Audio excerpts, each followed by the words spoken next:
The Welcome to the Show podcast is independently produced by me, CT, and Manny Gomez. Help people find our show by taking 2 minutes to leave a 5-star rating and review wherever you listen.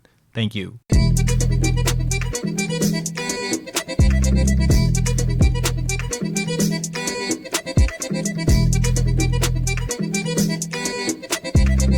I love about this series is we played the game hard, we played the game right. We started some shit, we finished the shit. Yeah. Let's go. And that's how we roll. We don't start, but no one fucks with us ever. Ever. Alright? Now, I don't give a fuck who we play. We're gonna fuck them up, we're gonna take it right to them the whole fucking way. We're gonna kick their fucking ass. Yeah. Let's go! All right, guys, this is the Welcome to the Show podcast. I mean, I apologize for whoever's... Yo, so first off, for those of you who don't know, that was Mike Shildt of the St. Louis Cardinals giving a speech after the Cardinals clinched, beating the Atlanta Braves, obliterating the Atlanta Braves. I just have to say, if I was there in that room, I think I would have been cracking up, and I probably would have gotten like chastised by somebody. Because he sounded so fucking dorky. Yeah, I find out yesterday watching the game that he's the only. I guess he's like a rare breed of manager. He never had any real major league experience. Kind of just worked his way through the rankings, through like the minor leagues and everything, but he never actually played professionally. You're right, man. If I was in that locker room, I'd be cracking up, and it's almost like a joke at this point. Like, yeah. I wouldn't want my manager going off on like Mike, how you doing today? My bad. Sorry. I was like, oh Jesus, this is part 2 to this. No. But yeah, guys, the playoffs are over. I mean, the first round of the playoffs are over. We wanted to wait till today to record an episode so that we can get the full picture for the next round in the championship series for the AL and the NL. The clip you just heard came after the Cardinals had the best first inning in postseason history, putting up 10 runs. I didn't get to watch any of it because I was driving home from work because the schedule of these games are insane. I don't know, man.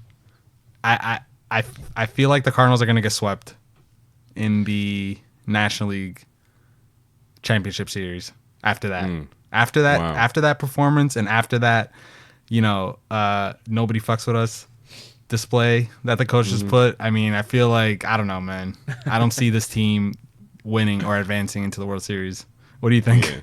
Yeah, so what I was saying was I don't really see what it is exactly that the Cardinals have that make them a contender. Like, to be honest with you, and I don't want to take anything away from that team because clearly if they made it this far, they're a legit team. They were first in the NL Central, so on and so forth. But I don't know if I could name more than 2 of their starters. You know what I'm saying? Like, I don't know. They just don't strike any fear in me. Whereas the Nats have a lot of people that I'm, to be honest with you, if it was the Yankees facing the Nats, there's some people that I'd, want to pitch around, or some pitchers that I wouldn't want to face in a certain game. With the Cardinals, they feel beatable to me. You know what I'm saying? Yeah, and also I just feel like that 10-run first inning, we're probably never going to see something like that again. It could have just been one of those days for the Braves, Yeah. And again, I could just picture this Braves, Mike Shildt, or however you say his last name. I could picture that clip of him showing up on Freezing Cold Takes on it. Yeah, Freezing Cold Takes on Instagram. And also, like we said, the Nats, they'll be playing the Nats. Juan Soto and Anthony Rendon are amazing. Max Scherzer, I don't know his postseason resume, but he held it down. Strasburg held it down. For the most part, the bullpen did their thing. Howie Kendrick sucks at first, but oh man, he was able. He picked it up big time with that grand slam. Yeah. But man, that guy can, like, how many errors is he gonna make at first? And oh man, they can't really do anything about it because they kind of need him in the lineup. Like I'm not gonna lie to you, man. Let's just we're gonna wing this whole thing because I did want to say more about the I did want to say more about the Cardinals and the Braves, but about that Dodgers and Nats game, I was ripping Howie Kendrick the whole game. I was like, why is this guy even in the lineup at this point? I feel like he wasn't putting together good at bats or anything, only to have this guy hit a grand slam in extra innings. And by the way, that grand slam, I didn't think that was going to go out. I thought that was going to the center fielder. I didn't even think that was a warning track shot when I saw it. Yeah. It didn't. But it was definitely going to get a run in. To see that go over the wall. Yeah. It still was going to give them it was still going to give them the go-ahead home run. Go-ahead run at least. Yeah, but a 1-run lead is completely different than a 4-run lead. You know what I'm saying? No, that grand slam completely sucked the life out of the building. And so I mean, let's just talk about that Dodgers game. Oh man. Nats forced the game 5. Yep. And I don't know what your opinion about this. Walker Buehler pitched amazing. Yeah, he did. Between him, Juan Soto, Gleyber Torres, I mean, those are 3. Even Acuna, I'll give it to Acuna because Acuna put up a couple home runs in the postseason. But those are 4 emerging stars postseason wise. Because I think their teams are always going to be there for the next. Yeah. Like say, I'll give it 5 years. Could we agree? Maybe. I'm down with that. Next 5 years. Next 5 years, you'll see any variety of those guys in the postseason, and they're all definitely performing at a high level. Juan Soto's the GOAT, by the way. Okay. But yeah, what I thought when I saw Kershaw warming up was, I get that he's a great pitcher and one of your best pitchers. And let me give credit. He did come in and get the out. He pitched to that one left-handed batter and struck him out.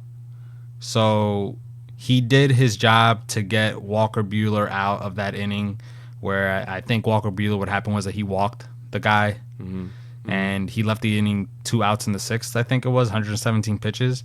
Yep. So Kershaw did the job to get him out. I still didn't like him going to Kershaw in that situation. I thought Kenta Maeda could have easily gotten the job done, which he did come in after Kershaw gave up the back-to-back home runs to Anthony Rendon and Juan Soto, which, by the way, not making excuses for Kershaw, but those are 2 MVP caliber hitters, right? And the Rendon pitch wasn't exactly a mistake. It wasn't bad. Pitch either. It was a good pitch. It was out of the strike zone. He threw the bat out there, and it just went out. It went over the wall. It barely went over the wall. Yeah, and you gotta like the lefty-lefty matchup for Soto, even though Soto kills lefties. You gotta like that matchup. I get it. Still, I know they bring in these pitchers out of the. What I don't like is that they bring in these starters out of the bullpen, and I'm a believer that there is a mentality that goes into coming out of relief, and I know Kershaw's done it before, and he's been able to pitch in the postseason coming out of the relief. I get it, but I do think there's some sort of mentality to come into a game when it's already nearly done, and also closing out a game and starting a game. I think there's something to that, right? And I feel like whenever they bring in these starters, they don't treat them like relief pitchers. They treat them like starters. They try to squeeze more outs than I think they were supposed to, right? Like Kershaw came in and got the out. Get him out of there. Do what you would have done if it was your specialist lefty coming in to get the left-handed batter out and take him out of there. Yeah, that's what I feel. And I agree with you. I spoke a lot there. And no, I agree with you. I think that as soon as Kershaw went in there and did the job, he struck out the next batter on 3 pitches. He did his job. Move on from there and go to your relievers. You had Joe Kelly in the bullpen, Kenley Jansen, Pedro Baez was out there, Julio Urias, Dustin May. There were a lot of people in that bullpen. Kershaw got the job done. Move on. You go on to Kenta Maeda, like you said. He strikes out the side, I think it was. Then you go on to Joe Kelly. He gets the job done for an inning. And then you bring him back. That move right there, for me, was more surprising than the Kershaw move, to be honest with you. Because you did have other options. Why did it take you so long to move on from Joe Kelly? It was toward the end of the game. and you have arms in the bullpen. The tying run has already been, scored. The game is tied. Go to your other arms. Try to hold on to that lead. Joe Kelly, he's not a bad reliever. We've seen him struggle in the past. He didn't have the best season this year. But why are you stretching Joe Kelly out at this point? You have a lot of arms, like I keep saying. And a lot of arms that have done damage this year. Julio Urias was a beast this year. You know what I mean? Like, why was he just sitting out there? Yeah, that's what I'm saying. Like, leaving Joe Kelly in the game made me think that Dave Roberts was trying to, I guess, see who cracked first in that game. But in my head, I'm like, you have a high-powered offense. Bring in Kenley Jansen, who's an elite closer. And if all you get out of him is 3 outs, well, you live to see another 3 outs. And you live to see another half inning where. And you have more arms in the bullpen. Still, you still have more arms in the bullpen after that. So you're the home team. You're the home team. So it's like I've always hear managers saying, like, you don't play to preserve the tie, because you're the home team. You're gonna go for the win. You're always playing to go for the win. So to bring in Kenley Jansen in that situation, if all you get out of him is 3 outs and you get to a point where you have to pinch hit for him in the next inning, then that's it. He did his part. Like, you're the home team. You're most likely going to walk it off, especially with that offense. Especially since the Nats bullpen isn't all that great. That's all I have to say about that, man. I think I read already that he's already coming back next season. Yeah. They should fire his ass. Yeah, I was just going to mention that I saw before that he was going to return next season. I still think they have a good enough team that they're going to probably gonna win the NL West again. The Giants are still in the middle of a rebuild. The Diamondbacks were a lot better than we expected, but if they return to the old balls, will Ketel Marte continue to produce at the level that he produced this season? They may end up taking a downturn. The Rockies took a downturn this year. So the Dodgers are for sure the favorites in that division. Mm-hmm. They're going to have some money to spend. Who knows if they go out and try to acquire Garrett Cole? You never know. So they're going to have another shot next year. And maybe this makes them hungry. Maybe this makes them want to play for their manager, because what we do know is that the players do like Dave Roberts. I don't know what the fuck his name is. I hate his guts since 2004. But yeah, man. The Kershaw move. I'm a Kershaw defender. I've written articles about Clayton Kershaw and how his postseason performance isn't as bad as we all make it out to be.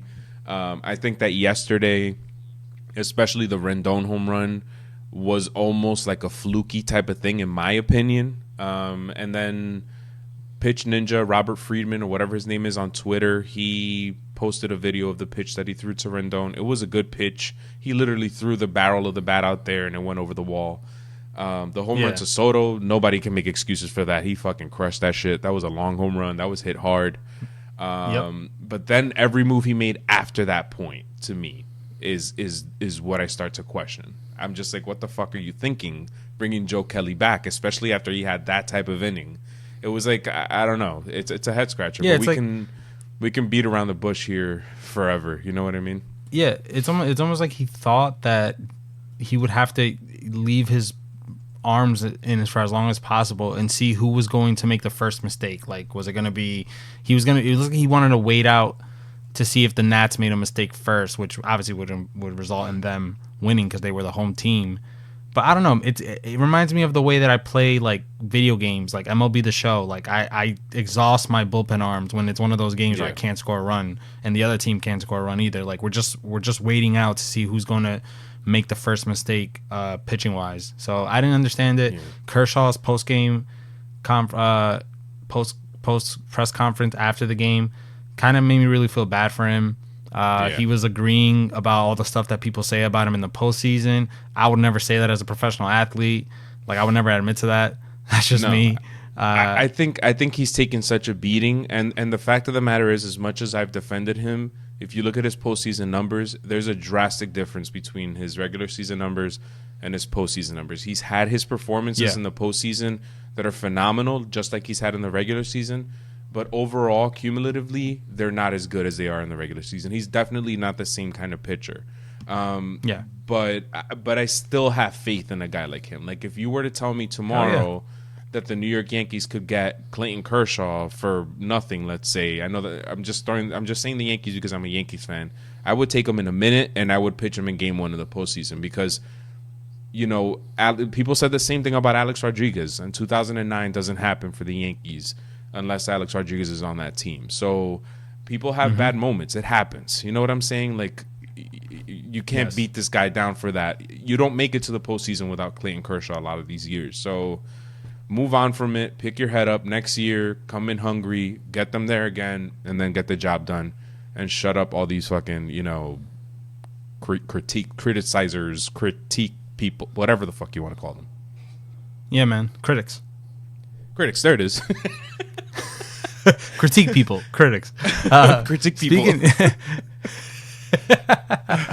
By the way, I have a quick fun fact that I saw on Jeff Passan. I am a critique person when it comes to Jeff Passan. I don't really like this guy too much, but anyway, when it comes to Jeff Passan, Clayton Kershaw has never allowed home runs on back-to-back pitches in the regular season. That back-to-back home run to Juan Soto and Juan Soto. Holy shit. It's the second time that he's done it. The first time it happened, he allowed it to Ketel Marte and Jeff Mathis in 2017. Pretty fucking crazy. Postseason? Yeah, so he's never done it in the regular season. In the postseason, it's happened 2 times. The first time was Ketel Marte and Jeff Mathis, and now it's Rendon and Soto. Whatever, man. Kershaw makes $30 million this year, so he'll be He's the GOAT, man. I don't care what anybody says. Yeah. When all is said and done, and you look at statistics, and you look at the numbers, Jeff Passan, what the fuck? Clayton Kershaw is a top 10. He's a top 10, arguably a top 5 pitcher all time. Yeah. I totally agree. And let's just jump right into what the Yankees were able to do. Oh, yeah. Let's talk about the Yankees. Yeah, let's talk about the Yankees, man. They swept the Minnesota Twins. No shocker there.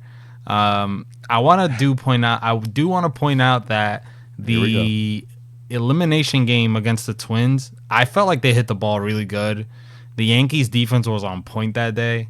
And it was just one of those games where the Twins hit it exactly where the players were. I felt the same thing about Game 4 with the Astros and the Rays, except the Rays did put up quite the offensive performance, but we'll get to that. But yeah, man, Yankees swept the Minnesota Twins. I think the Twins are one of the most overrated teams I've ever seen. I thought having Nelson Cruz on the team, which is like one of the greatest postseason hitters of all time, which I thought at the plate, he never looked like he was outmatched for the most part. No, he was definitely he was definitely the most, you know, to me, prepared. The one guy that when he was up at the plate, I felt he could do damage. Other than that, I felt like it was a easy breezy type series. And not to take anything away from the Twins, but I said this in our episode entering the ALDS, I felt like the Twins in a lot of ways were an overrated team because of the division they played in. The fact of the matter is they arguably played in the worst division in baseball by far. Even the Cleveland Indians, in my opinion, the reason why they got so many wins and actually made a run for it toward the end is because that division is ass, pure ass. Yep. And, you know, thank God the Yankees got the Twins because I don't, you know, if the Yankees had won out and had the best record in the AL, I would have been fucking shitting my pants facing the Rays. I think the Rays and the Astros are a more legitimate team than the Twins are by far. Yeah, definitely. I mean, and it's like Barrios pitched okay, but he was making all, like, I'm talking about Game 1 at this point. He pitched okay. He was making all the right pitches, but that Yankee lineup is just so deep. I think they're deeper than the Astros. Well, and then they took Barrios out like after the 4th inning, and he wasn't pitching that poorly. I think it was Game 5? Not Game 5, Game 3 or Game 1? He pitched Game 1. Okay, so in the ALDS, they removed him after the 4th inning I'm gonna pull up the game log really quick. But I remember thinking, why is Berrios out of this game? Why are they going to the bullpen already? Yeah, and that just goes to show you. Sorry to keep interrupting you, but he went 4 innings, and he allowed 3 runs. One of them was earned. He had thrown 88 pitches. He could have gone one more inning. I mean, of course. I don't know. He's that kind of pitcher to me that you leave in there until like you see that he's struggling or he can't get through the lineup. To me, he was doing an adequate job. He didn't look like he was struggling to me. Yeah, and real quick, this just goes to show that statistics are bullshit because statistically, I think the ERA, I think that's the only stat actually that I heard. The Twins had a better bullpen ERA than the Yankees did this season. But when they took Berrios out and they brought this guy in, the rookie, I don't know his name. That guy cannot throw a strike. I feel like the Yankees don't have an arm in that bullpen that's going to come in and just shit the bed. He might have a guy that come in and makes mistakes, but not a guy that can't throw a strike, right? And then there was nobody else in that bullpen. Fernando Rodney, like that's who you're going to go with. Are you talking about Tyler Duffy? Duffy, yeah, that guy. No, not Duffy. Duffy is who they should have brought in that after Berrios.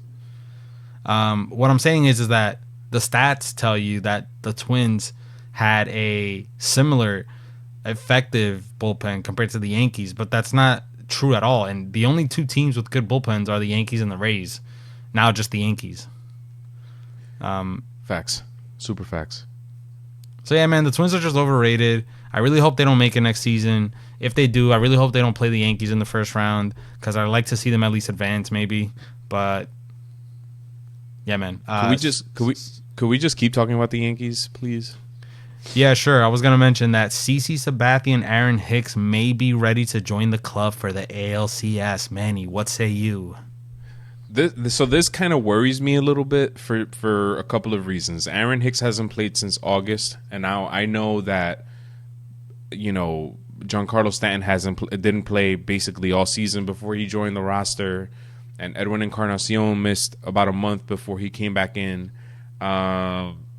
But now I kind of feel like adding CC. Why it worries me is I feel like we're going to be giving away 2 roster spots to 2 guys that are A, fragile, and B, with CC, you're probably only planning on using him, for maybe an inning at the most.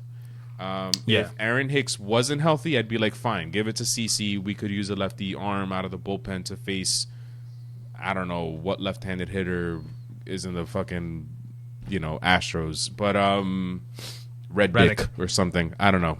Yordan Alvarez. Yordan Alvarez. There you go. To face Yordan Alvarez for sure. But now you have Hicks in the mix as well. I don't know how I feel about it. I feel like if you're going to give it to Hicks, you kind of have to leave CC off the roster and bring in another pitcher or something. I don't know if that makes any sense, but that's kind of how I'm feeling about it. Yeah, to me, bring Hicks back maybe. God. Not CC, and it would be kind of weird bringing Hicks back and giving him the start over Gardner, who they have batting third in all these games, right? I mean, why have Gardner batting third if you can easily replace him with Aaron Hicks, who, by the way, would be a good 3-hitter, but like you said, he hasn't played since August. Real quick, I just want to mention just to kind of, Can I just talk about that Gardner hitting third thing really quick before you move on? Yeah, I wasn't. Yeah, go ahead. So I like the move because of something that we've been talking about a lot. I feel like for the last couple of years, how you ride the hot hand. You don't fucking. It's like resting a player when they're on a fucking 25 game hit streak. They've hit 10 home runs and they're hot and there's no signs of them slowing down. I equate that to that. Brett Gardner entered the postseason super hot, and I feel like Aaron Boone, I might be wrong, is riding the hot hand and saying, if this guy's hot, I'm going to put him in that 3-hole. Judge is going to get on base probably every time he goes up to bat. And I kind of liked the move. I kind of liked it, but now I feel like, okay, we saw what he can do there. Let's go back to putting him into the leadoff spot. I can't remember who they had at leadoff. DJ LeMahieu. DJ LeMahieu. I would try to move up.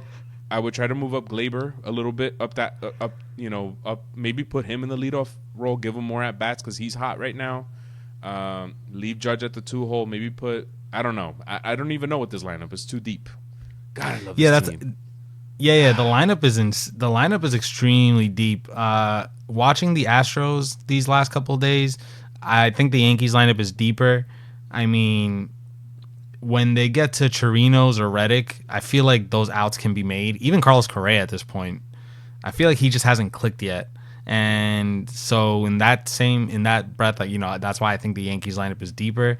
I personally wouldn't change a thing because they just swept a 100-win team. Even though we think the Twins are overrated, they just swept a 100-win team easily. And for that reason, I wouldn't change the lineup just yet. Yeah. I wouldn't even add CC and Hicks at all. Just leave it the way it is. Let those guys ride the bench. I wouldn't be mad at that either. Because to be honest with you, I like Maben coming off the bench. I like his defense. I like his speed. I even like his bat, man. He's hitting good this year. So I wouldn't be mad at that either. To be honest with you, like if you add CC Sabathia, you remove Lyons. I'm cool with that. If you add Aaron Hicks, who do you take away? It would have to be either a pitcher, and the Yankees aren't going to do that because they're going to want their options out of the bullpen. Yeah. It's going to have to be Cameron Maben. That's the only guy I can see here. Or Luke Voit. But who's going to back up DJ LeMahieu if something happens? Oh, Edwin. Encarnacion. Okay. Luke Voit. Yeah. Might have to be Luke Voit, man, which I'm surprised he's hasn't been given a shot to. Yeah, he's fallen from grace, man. Yeah, ever since he came back from that injury, I said it. Just felt like he kept striking out a lot, and he just didn't look right at the plate. Yeah. Man, enough Yankee talk. Let's talk about more Yankees, please. No, I'm just kidding. All right. Let's talk about America's baseball team, the Houston Astros. They are get the fuck out of here. I personally think they're gonna whoop the Yankees' ass, man. All right. Okay. 7 games. Garrett Cole, 15 strikeouts in Game 2 against the Tampa Bay Rays. Today he went 8 innings. Unbelievable. Actually, he didn't pitch the 9th inning, did he? No, he went 8. So there's an interesting article that I read why Garrett Cole was able to come out of that Pittsburgh Pirates. Why am I struggling to speak today, man? Damn, it's late. I think that's the reason. I think it's because these fucking games, and we're going to have to set some time aside to discuss baseball scheduling because it's fucking ridiculous. Yeah, and I actually wrote that one. Yeah, I put Yankees sweep the Minnesota Twins, snooze fest. There was one game, I think it was Game 2 or Game 1. It was like 5 hours long. And I honestly think it's because of the bullpen changes, man. Yeah, pitching changes. Did you see today? And even though the Rays Astros game felt a little bit faster, even though it really wasn't, it was still over 3 hours. The Rays, they must have changed pitchers at least 10 times today. Yeah, and I find it interesting how the Rays have one of the best bullpens, yet they still went to Blake Snell. Not that he did bad. The Rays completely shut down the Astros up until like later innings. They didn't get a hit since like they hit them for like 5 innings. Yeah, they did great. It's just Jesus, man. Like, do you have a good bullpen or not? Do you have to be the team to resort to starting pitching out of the bullpen, or do you have a good bullpen? The thing is, it got me to think about the some of the rules that baseball's trying to implement. What is it like if a reliever comes in, there's a 3-pitch minimum or whatever, and B, eliminating the shift. And it got me to think like a lot of these rules are going against pitching and is pro hitting. But the thing is that in some ways, I don't know, like it kind of if these rules have been here forever. It's just that it's not until now that people have chose to use it as a strategy to defeat teams, and it works. So like, can't just hitters come up with a different strategy to counteract that, and then it'll kind of just fix itself? You know what I'm saying? Yeah. Does that make any sense? Yeah, I don't think they should outlaw the shift. Hitters just need to learn, and they will eventually learn how to. That's what I think. Hit against it. I think eventually they'll learn. Our cousin Sandy, when in his infinite wisdom, made a good point that baseball's boring because there's less contact, balls put in play. So I think that whole relief pitcher thing is twofold. One, they're making way too many pitching changes. I wasn't on board with it before, but I kind of am on board with it now. If a pitcher comes in, he has to pitch to 3 batters at least. But at the same time, I just think these relief pitchers are so good now that they're striking everybody out. Like the Rays have a pitcher, Yarborough. I'll take it, man. I accept it. All the Rays pitchers have a great strikeout to walk ratio. They strike everybody out.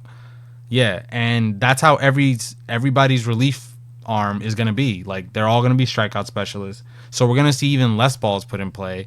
So I don't know how they combat that. Like, they can't force the pitchers to not throw wipeout sliders on 0-2 counts, you know?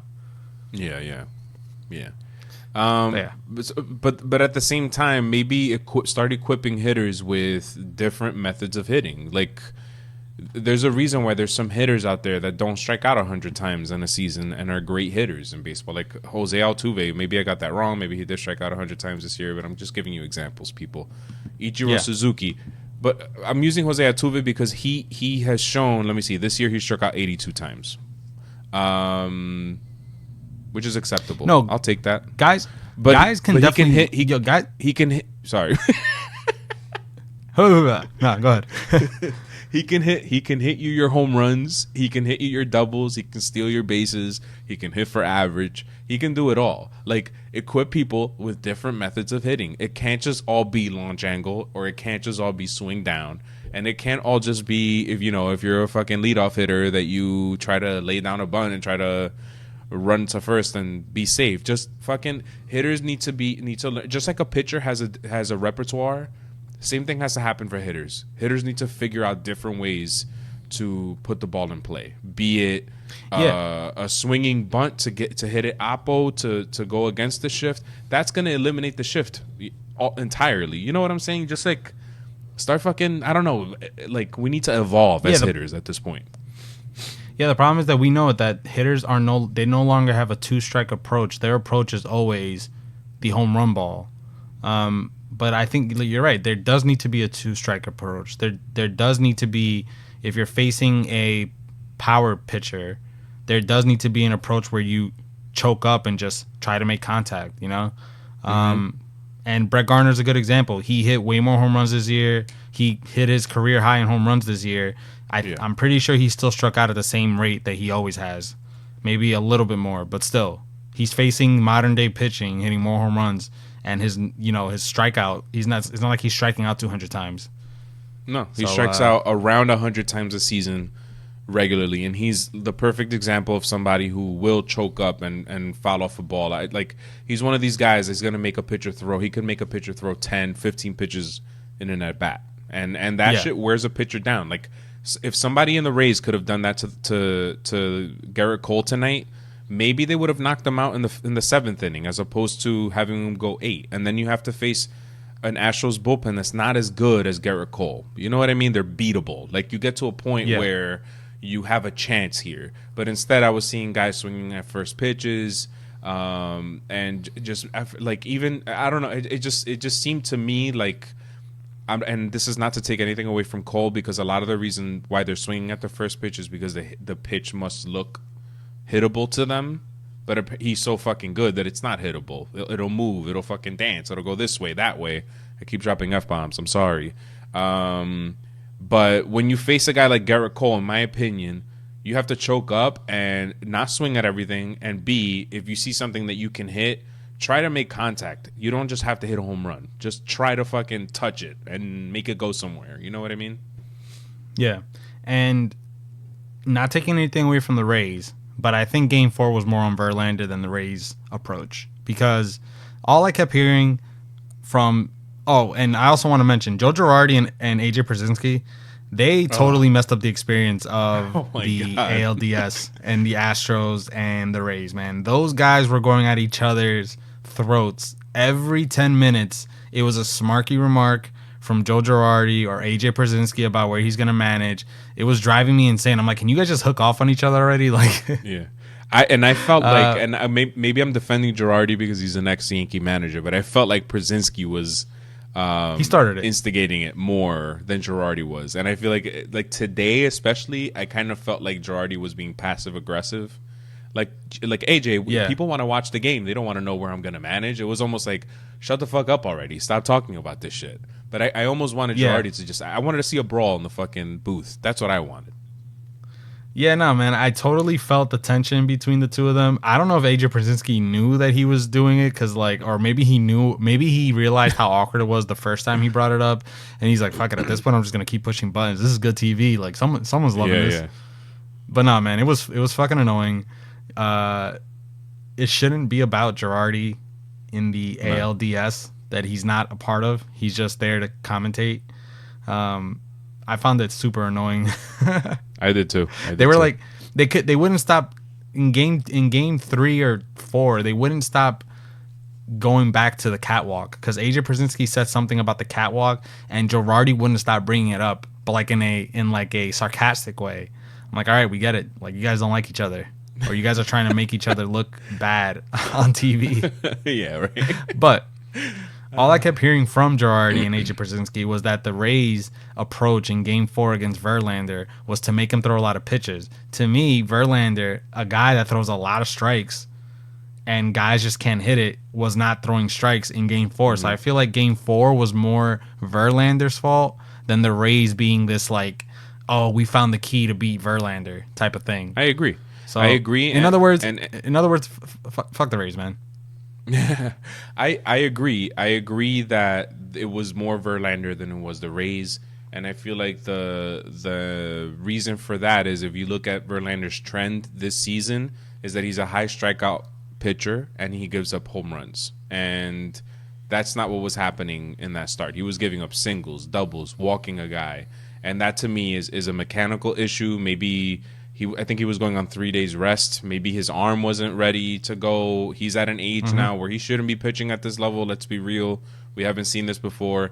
Maybe he needs that full 5 days rest to get to fully recover and get back to his normal self. But I agree. I think it was more Verlander than it was the Rays. And just a quick comment on that too. What I did notice tonight was, and tonight being Thursday night Astros Rays game, was that was it the 7th or the 8th inning? I think it was the 7th inning. The Rays started utilizing some methods to get Garrett Cole to fuck with Garrett Cole's timing, and their hitters started doing some shit to get. Sorry, my wife keeps texting me and I keep seeing these fucking messages. That's why I keep like fucking fidgeting here. All right. Stuttering? Turn the shit off. All right. So I noticed that the Rays were using some methods to try to throw Cole off of his timing, and I noticed that their pitchers were doing stuff to get the Astros hitters off of their timing. So with Garrett Cole, the hitters, I don't know if you noticed this, but each one of their hitters stepped out of the box as Cole was about to wind up to throw the pitch. And he was starting to get frustrated, and you could kind of see that. And he threw a lot of pitches that inning. Didn't work out because he got out of it with a double play. He struck out the first hitter, and then he induced a double play to, I don't know who the fuck it was. I think it was Garcia. Who gives a fuck? They lost. But then the relievers came in, and they started like, I don't know if you noticed this or not. Maybe it was mental. I'm not sure. I'm pretty sure that they were doing this. But the pitcher got his sign. He agreed to the sign, and then he just stood there for like a solid 5 seconds. And I was like, why isn't he winding up to throw the pitch? And you could tell that George Springer was getting frustrated to the point where he looked like lost at the plate. He slammed his bat when he struck out. And I don't know why they didn't start doing that from the start. I would have done that shit from inning 1. I don't know why they waited so long. The pitch clock, man. They don't fucking follow that shit. You're going to start following it now all of a sudden? I know. I mean, I don't know, man. That's a good point, though. If I'm the Yankees, that's what I'm doing. I'm gonna frustrate the living shit out of that team, and maybe it lights a fire under their ass, and fucking it makes them beat us even worse than whatever. But at least you tried something. You know what I mean? Yeah, I'm picturing a sweep. Houston sweeps. Oh my god! I'm writing this down. Real quick. You're real quick. Yeah, no, I'm just kidding. No, I see it going to Game 7 in Houston again. A Houston sweep. Wow, what a fucking real quick, I said that Game 4 was more Verlander than the Rays figuring out this new way to beat Verlander. I don't want to take anything away from the Rays pitching bullpen and all their glory. Like, they shut down one of the best offenses in history. Yeah. So the Rays pitching was on point. I still think they're kind of overrated as a team, but I can't say shit because they pushed the Astros to Game 5. Former Rays pitcher Seth McClung said, quote, "The Rays using multiple signs from the catcher to the pitcher with no Astros on base. Folks, that means the Rays feel there's a camera on their catcher signs and that some way Houston is relaying them to the hitters." That was on Twitter. What do you think about something that? That's something that I've heard before, that the Astros have a way to steal signs in their stadium.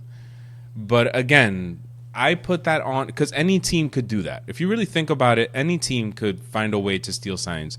I don't know what the rules are about what kind of shit you can have in the clubhouse, but players could go down into the clubhouse at any point, and I'm sure that they could turn on the game on Yes Network or whatever if you're in Yankee Stadium and see what's going on.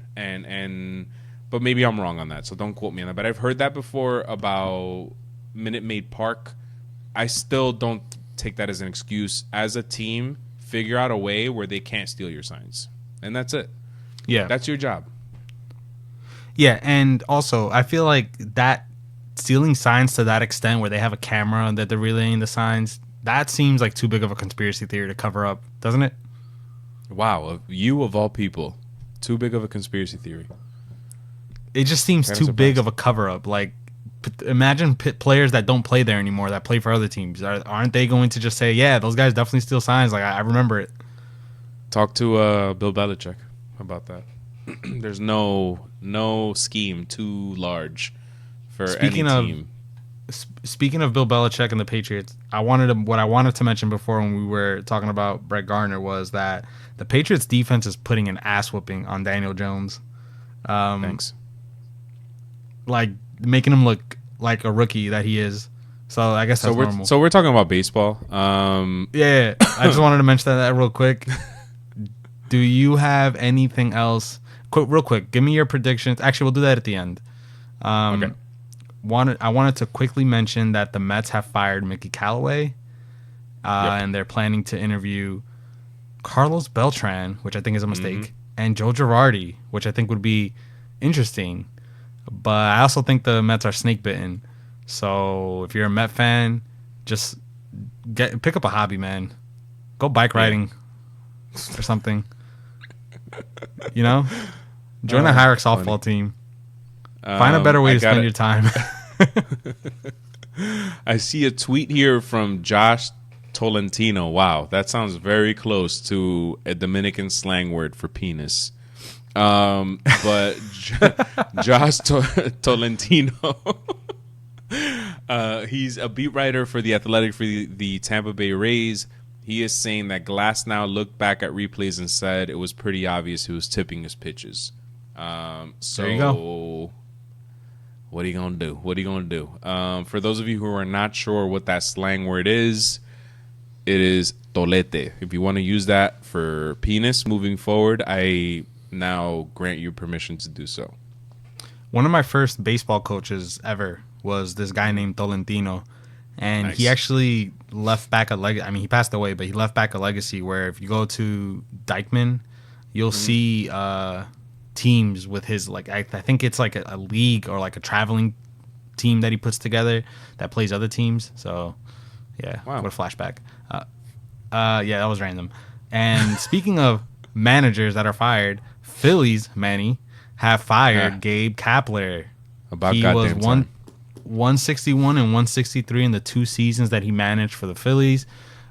Phillies were a huge letdown this season. I think a lot of people had them favorites to win the division, or at least wild card. You hate Gabe Kapler. Can you just remind us why? It's not even that, because I don't know Gabe Kapler. As a player, I could care less about Gabe Kapler. He was on a Red Sox team that won the World Series. I can't remember what year. Maybe it was 2004. Maybe that's what it is. I'm not sure. So many. All right, fuck you. It's just that from things that have been revealed from prior guests to the show, Nick Francona, to even his managerial decision-making with the Phillies, I just don't understand why a guy like him keeps getting promoted in Major League Baseball. And I feel like finally the proof is in the pudding. He just wasn't a good manager from the jump. Like, he was the wrong decision. Move on from it and just don't give him any more baseball jobs, because clearly he doesn't know what the fuck he's doing in any position of authority. And if you don't know what I'm talking about, go back and look at some shit that he's done with the or not that he's done, his lack of due diligence when it comes to certain issues with the Dodgers organization and so on and so forth. That's all I gotta say. Hey, man, I support you at the end of the day. So if you don't like Gabe Kapler, I don't like Gabe Kapler. I'm sure he's a nice guy, but just, bye. Goodbye now. Take care now. Bye-bye then. Yeah, so with him being fired, I think I read a stat where there's 8 managerial jobs open going into next season. I know it's the Crazy. Pirates, the Angels, the Cubs. Pirates, Angels, I'm counting my fingers around. Pirates, Angels, Cubs, Mets. Padres. No, wait, I had one. Pirates, Angels, Cubs, Mets, Phillies, Padres. That's 6. Come on, brain of mine. Hold on. What's the one that I mentioned before? I forgot already. Padres? Could it just be 6? No. We got it's Padres. 8. We got 6. It is 8, Mets, right? Pirates, Angels, Padres. What other teams play baseball? Let me see. The Indians have Terry Francona. The Tigers? No. They have Gardenhire. The White Sox? San Francisco No. Giants. The Giants. Bruce Bochy. That's 7. Here we go. Right. Who else One more. is retiring? Yeah. Come on. I want to say the Blue Jays. Do we get Cubs? Did we get the Cubs? Yeah, I mentioned the Cubs. Okay.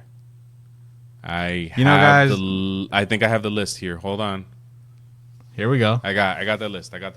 You want to try this again? You want to go over this one more time? We got the Cubs, the Angels, Got it. the Padres, Ding. the Phillies, the Pirates, Ding.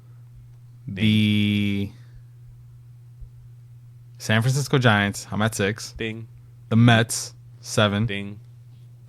One So more. you're saying there's one more? You're saying there is one clue. more? If you need a clue, just say the word, man. I got you. No. Wait, I got this. That's what friends are for. Through good times. Texas. Nope. And bad times. Never mind. Just tell me, man. I could The Kansas City Royals. Yeah. I knew it started with an S, though. Ned Yost. Ned Yost. You Ned Yoki Yost. All right. Yost. Real quick, guys. There's an article circling the internet about baseball switching out the juiced baseballs for the playoffs. Can you believe it? Here we go. shit. Ready for this? I don't buy it. According to Rob Arthur on Twitter, air resistance in the playoffs has shot up to the highest level since 2016, causing fewer home runs. Multiple lines of evidence suggest that the postseason baseball is totally different than the one used in the regular season. Guys, I don't want to read into this article. Just real quick, we all know what air resistance is, right? No, man. We don't have to I get... don't. Okay. I'm just kidding. I got For those of you who don't know, the more air resistance there is on something, the bigger effect that air is going to have on that thing flying through it. So if a baseball has more air resistance, it's going to basically be held back by air. Just cutting through the air, it's going to just be held back more. Can I really quick simplest. just interject? And I think Twitter is listening to me because I just opened up Twitter and that Rob Arthur tweet is the first thing that just popped up. Fucking the machines are taking over, man. Where the fuck is my water gun? Yeah. Oh, I thought you were going to elaborate on the air resistance. No. I'm looking for my water gun.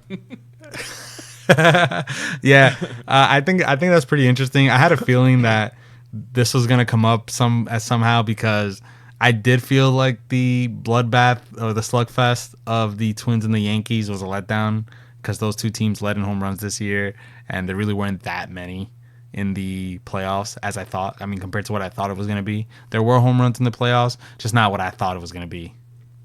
Yeah, well, I'm sorry, man. There was a lot in the Astros and Rays series, though. Are you talking about home runs? Yeah. I'm looking at that graph that Rob Arthur shared, and it's pretty drastic, man. It is. There's definitely a difference. But I want to see, is this week of year? I want to see prior years. Like, I want to see what the trend is in prior years, too. Because could it be cold weather? Because we know now that in cold weather, the ball doesn't travel as far as it does in warm weather. So could it be that? I mean, that's one factor. Well, isn't could air it be better pitching? You're facing better pitching too in the postseason. I mean, the Rays faced Garrett Cole twice in 5 games. That doesn't happen in the regular season. Yeah, but they're using a. It's possible. Here it goes. He wrote, "It's possible to measure the aerodynamics of a baseball using the pitch tracking radars currently in place in each MLB ballpark." So these aren't these aren't like the balls that were hit for home runs. This is just calculating the air resistance of the balls that were put in play, I think. Okay, I see. I see. And it looks like a huge difference. Then again, this could all be BS. I don't know, man. Rob also, Arthur's pretty legit, man. He's a good writer. He's on 538. Wow. I've read his stuff on 538. There we go, man. We got some credibility here. And isn't air? I don't know if this is a fact, but isn't air thinner when it's colder? Wouldn't the molecules be thicker, or not thicker, but moving faster in hot air, therefore more spread out, therefore, you know. So from what I've read, the reason why the ball travels farther in warmer air, and I think I wrote a piece on this, 3 factors why for the home runs. It's on Call to the Pen. Go look it up. Anyway, in denser air, the ball stays up higher because the molecules are more condensed or whatever. They're not as spread out. They're together. So it's the way that I kind of picture it in my mind, because stupid people like this have to create little examples to make it make sense in my brain. Kind of like automatopoeia or whatever the fuck you call that shit. I don't know what the fuck I just said. Anyway, the way I picture it is like if you put something inside of a cereal bowl, like a fucking marble or something, and you shake that cereal bowl, that marble works its way to the top. That's kind of the way I see it. Like the cereal is the molecules and the marble is the ball, and it keeps the ball up for longer. Does that make sense? No, I lost you guys. All right, never mind. Move on. Let's move on from this. But from what I've read, more molecules, not as spread out, keeps the ball up for longer. Yeah, that's the reason why I thought that thicker air was when hot air meant that it was thicker was because the molecules are more spread out. But maybe I don't know, man. I sat through a lot of chemistry courses in my day. Can we cut this? Can we cut this section? No, we're not cutting this. I sat through a lot of chemistry courses in my day, and the way that I'm picturing in a 3-dimensional world is that the molecules would be thicker because they're moving faster. Moving faster. Yeah. Let's move on, man. Let's move on from this topic. I wanted to touch on possible arbitration salaries for next season. Wow. But I really just want to look at what they're projecting that Mookie Betts might make. We're looking at $27.7 million. I agree, season. and do you want to know why he's going to get that? Why? Because of Nolan Arenado last year. He broke the record in arbitration. I think he got like 26 point something, and then he got the extension after that. So yeah, Mookie's going to go to the arbiter, and he's going to say, "I'm the second best player in baseball. Nolan Arenado got 26 mil last year. I should get more than Nolan Arenado did." And the arbiter is going to say, "Okay, Mookie, because over the last few years, players are winning their arbitration cases over teams." And I don't know if the Red Sox are going to have to. I wrote a piece yesterday on Call to the Pen about how David Price might be the key to Mookie Betts. The question is, can the Red Sox find somebody to trade David Price to in order to afford Mookie Betts? Because there's no other way it's going to work. I can't see any other way. No, yeah, I agree. We just can't afford it.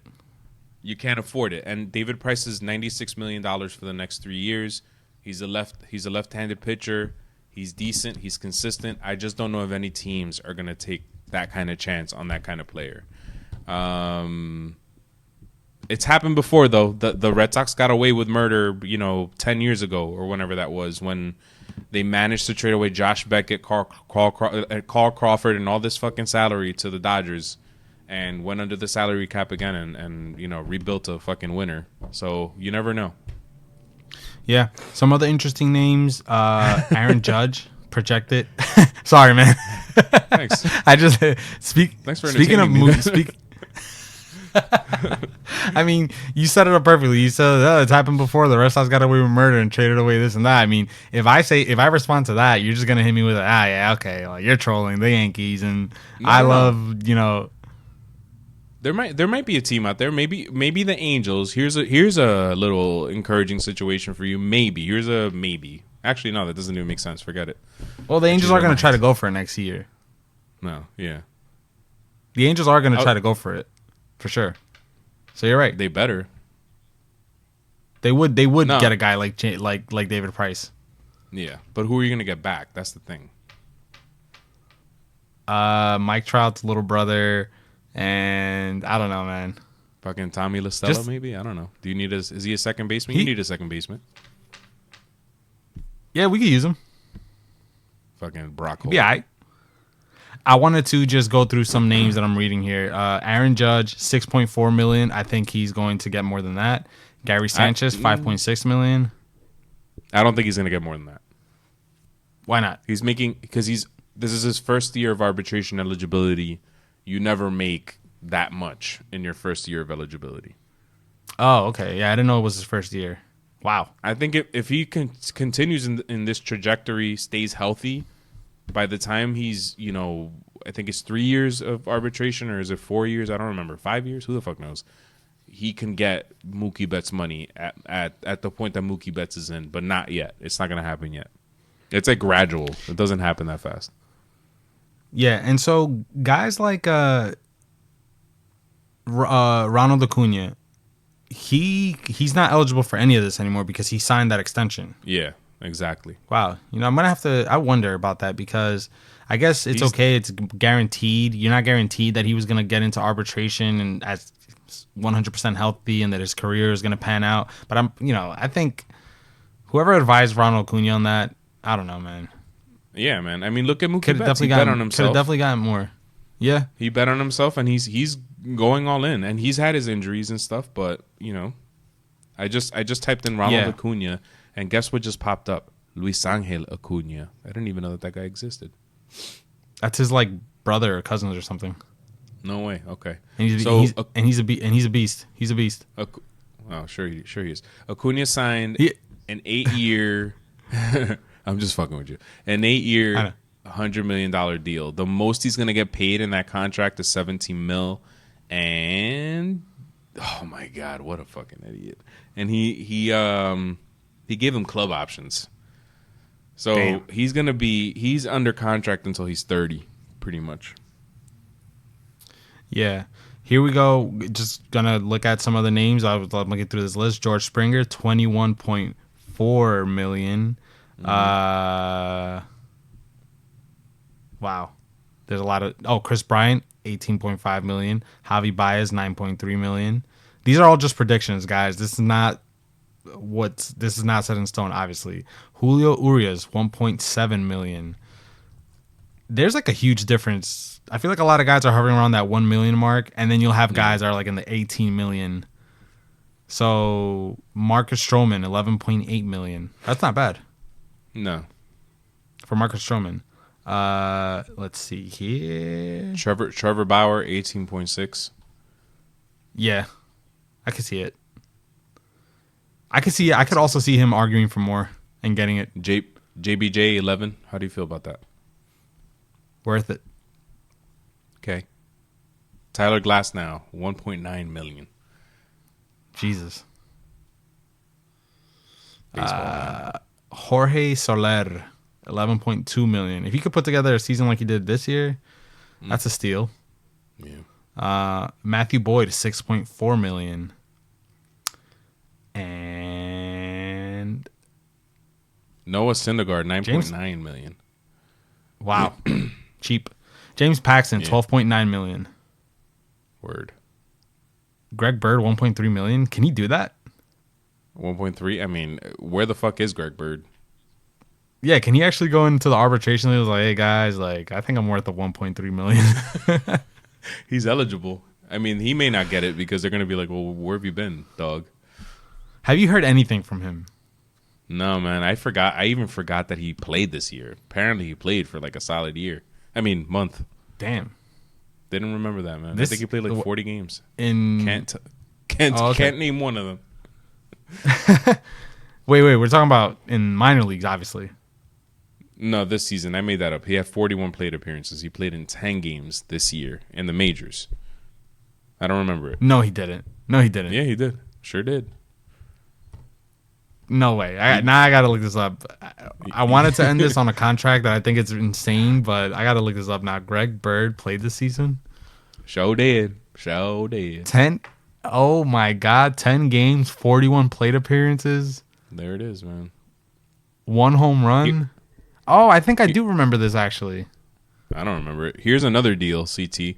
Marcus Semien, an MVP candidate, by the way, for the American League. He's going to get some MVP votes. Star it. 13.5 million. If he has another season like he had, if he continues at this pace, that's a steal too. I do remember this that is a steal. I do remember these Greg Bird games. It was at the very beginning of the year, and I remember when he went down with the injury, I was like, God, man, this guy just can't catch a break.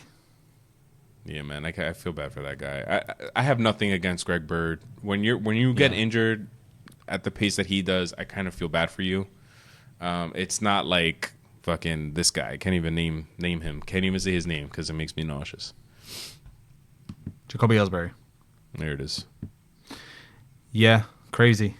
This was a long ass season. Real quick, the last thing I want to touch on, since we were talking about contracts and what people are making next season, the worst contract has to be Miguel Cabrera's. Oh man, he's owed. Just gonna count real quick, not including this year. 1, 2, 3, 4, 5, 6. He's owed $180 million from now till 2025.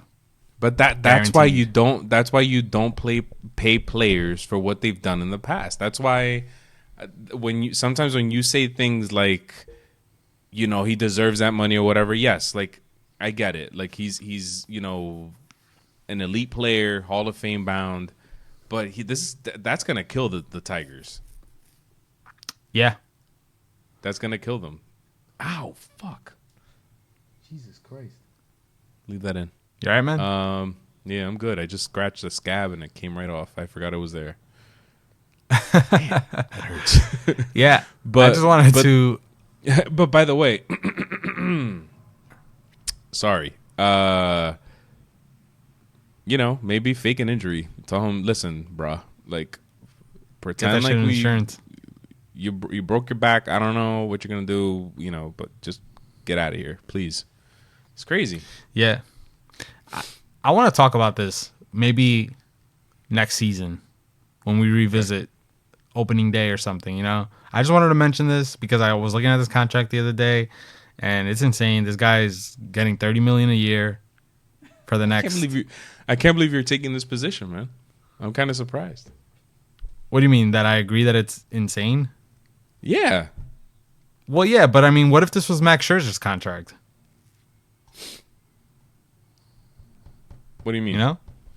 I'm saying Max Scherzer is old, like Miguel Cabrera, getting paid like Miguel Cabrera, but he's performing at a superstar level still. So yeah, but when he got the deal, I think it was 30, and the deal wasn't as excessive as this one. This is like no, I know. I'm like saying what deal. If? No, yeah, I get it. It's not the same type of deal. What I'm saying is, and I really don't want to speak about this now because we can go back and forth. But what if Max Scherzer had signed a deal at the age of 33 or whatever year it was, and was getting paid like this? I think I'd feel pretty good about that deal with Max Scherzer. It's still 30 mil, but it's Max Scherzer. I'm okay. I'm okay or with Verlander. the AAV. I'm okay with giving a player a $30 million deal. While we were texting back and forth during the game, I said, if I'm the Yankees, I'm giving Garrett Cole $40 a year. Fuck it. I don't care. I'm giving him a 5-year deal, $200 million, and you can opt out. I'll give you an opt-out clause every single season if you want it. I'm cool with that. I'm okay with giving you a lot of money for one season. That's fine. It's the length. I get it. It's the length. It's the length. I get it. Yeah. It's not about the size of the ship. It's about the motion in the ocean. Actually, no, it is about the size of the ship. It is about the size of the ship. It's not about the size of the ship. I don't want length. I want a small, just make it move. That's all I'm talking about. You want girth. What you want is girth. I want quality, not quantity. You know what I'm talking about? You want to be able to sit on that money and not have it hurt. Exactly. We're talking about contracts, right? People think I'm gay now. I don't think you're gay, man. Oh, wow, man. So, guys, anyways, yeah, we're not going to talk about football because I'm tired. Just baseball, Manny's tired. These games. Yeah, we didn't talk about the time. Can we spend like 2 minutes? I know it's not going to be 2 minutes, but can we just address briefly the fucking scheduling of these games? Yeah. Go ahead. Why did the Dodgers Nats game start at 8:37 at night yesterday? And there was a Yankee game that started at the same time last week. These games don't end until fucking 1 a.m, man. Like that's insane. It doesn't make any sense. If you're gonna have day games, do it like you do in the regular season. Start a game at 1, start a game at 3, start a game at 5, start a game at 7. But for some reason, they're starting games. It's like a 2-hour window in this section, and then they go like 4 hours without a game, and then they give you another 2-hour window in the afternoon. Just fucking space it out nice and evenly. Every 2 hours, start a new game, and try to end this shit by like 11 o'clock max. Don't start games at 8:37, 9 o'clock at night. That's insane. It's all about them wanting to have the most amount of people watching the game, because there's no reason why the day that there was 4 games, the Yankees game still started at 8. The Houston game started like at 4 or 5. Yeah. I'm like, wouldn't it make more sense to start the Yankee game at that time, because we're here on the East Coast coming out of work, and people in Houston are in a later time zone by like an hour and a half or something. Even the LA game started at 8 yesterday. I kind of get it. It was like 5:30 over there, but still, you're right, man. It's extremely late, and just goes to show it's all about trying to get the most amount of people to watch. They started today's game at 7. I can only imagine because there was a football game today that started at 8:20. 1, 3, 5, and 7, and the thing is, you only have to worry about a 4-game schedule twice during the ALDS. They're only going to intersect with each other 2 times. So figure out a way to make one of those 4-game schedule days on a Saturday. I'm sure you can make it work, or on a Sunday, whatever, or on a Friday even, because people can stay up late on a Friday. And then the rest of them space it out, and then the two game schedules, which happens more often than the 4-game schedule. I don't know if I'm losing people here. Start one game at 4 and start one game at 7, or start one game at 5 and start one game at 7. Just like it doesn't make sense to start a game at almost 9 o'clock at night. That Dodgers-Nats game last night was super entertaining, but I was struggling toward the end. I'm not going to lie. Same here. I think 7 o'clock is the perfect game, perfect time. Yeah, man. Perfect game time. It's really not that hard, you know? And people are going to find ways to tune in and watch these games. Like, I would say yesterday I watched a decent amount of baseball, even though the Atlanta Braves game sucked. I did turn it off. It was on in the background, actually. I didn't turn it off. But I was skipping around back and forth and watching, whenever, I don't even know what day it is anymore. But anyway, I did switch around one of these days and watch games back and forth. And, that's what you want. Like, what I'm not going to do is sit here and watch the entire Atlanta Braves game and then sit around and wait for the next game and then watch that entire game, because I do have a life. You know what I'm saying? I love baseball, man, but some of these games are boring. Like, fuck, man. That like Braves the ones game? that crack like 4 hours. And there was another game that really fucking sucked. It was just like, it was brutal. I don't even know what it was. I just turned it off. I was like, I can't watch this anymore. I think it was the game 2 at the Yankees. Maybe it was that one. I don't know. Yeah. It's kind of like this podcast, man. We're just letting it go for as long as we can here. We're sending a message. I mean, yeah, if you're still listening to us at this point, we love you, man. Whoever you are out there listening to Sandy. us. We should start dropping promos at this point of the podcast to make sure that the people that really listen to us get the best chance at winning a prize. Yeah, that's true. That's a good point, man. Oh, man. All Cody right. Bellinger, by the way, projected to make 11.6 million.